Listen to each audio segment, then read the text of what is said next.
It's just day one of jury selection in the Tex McIver trial, but already there is drama. 12 of the potential 48 jurors say they already formed an opinion on the case, and 2 of them told the judge that they heard a news report about the case on the juror bus. It's going to be one of the most high-profile trials in recent Atlanta history, and here's how we got here.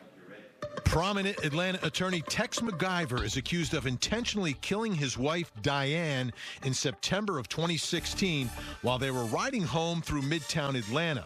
McIver claims he fell asleep in the back seat when a loaded gun in his lap accidentally went off, striking his wife, who was sitting in the front passenger seat. Danny Jo Carter, Diane McIver's best friend of 40 years, was driving the SUV that night. She drove the couple to Emory Hospital, where Diane died the next day. In December, about 3 months after the shooting, Fulton County issues a warrant for McIver's arrest.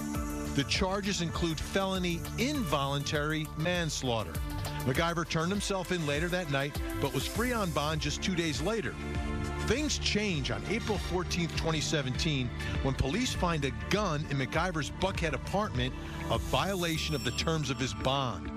Later that month, McIver is indicted on new upgraded charges, including malice murder, felony murder, and witness tampering involving Danny Jo Carter, the woman who was driving the SUV.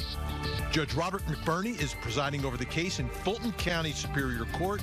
He denied bond to McIver once the murder charge was announced, but a few months later, in October of 2017, set bond at $750,000. Let me introduce who we have with us from my legal dream team tonight. Lawrence Zimmerman, incredible criminal defense attorney. Lawrence, great to see you. Good to see you, Vinny. And Darryl Cohen, you know him well. He's a former prosecutor, does a little bit of defense work, does a little entertainment law, does a little bit of everything. First of all, are you surprised that this is a murder case and not some sort of reckless, accidental criminal charge? Absolutely surprised, because that's exactly what the case was initially and what it really should be. This is nothing more than involuntary manslaughter, reckless conduct at the very most. Interesting today, in jury selection, 12 of the 48 people who were interviewed said they made up their mind already. Of course. 12 out of 48. Is that a big number or a small number? I think those 12 are people who are looking any way to get off this trial. I mean, I had no choice, really, but to form my own opinion of what I heard. It's just natural. Okay, it's very natural to form an opinion. What's your opinion? That he's guilty.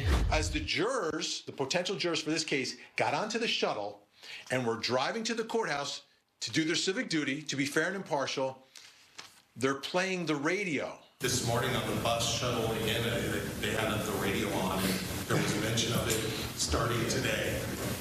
We'll work on that part.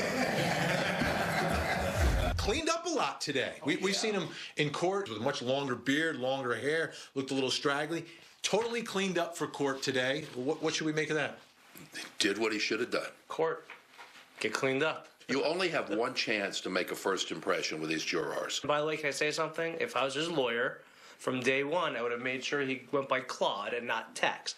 Tex means somebody who shoots guns all the time. Claude would be his name from the day I started representing him. No question. He also would never have had a beard. I'm going to ask you the ultimate question here, as we do at the end of each program. Who had a better day today, prosecution or defense? The defense. Why? Because you're presumed innocent until proven guilty beyond a reasonable doubt. So the defense always has a good day.